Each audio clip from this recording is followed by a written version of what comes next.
मासूम फ़लस्तीनियों का कत्ले आम जारी। गज़ा की अवामी हुकूमत में अब हमास शामिल नहीं होगी।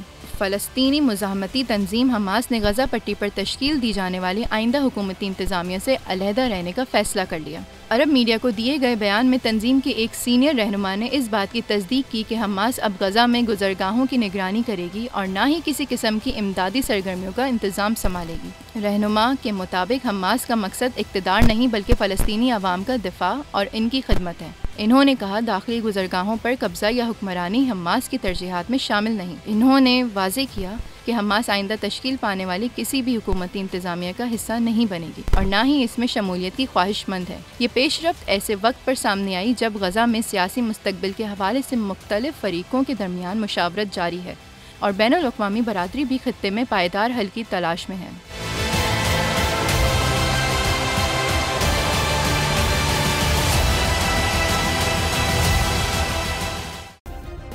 सब्सक्राइब करें और बेल दबाएं ताकि कोई खबर रह न जाए।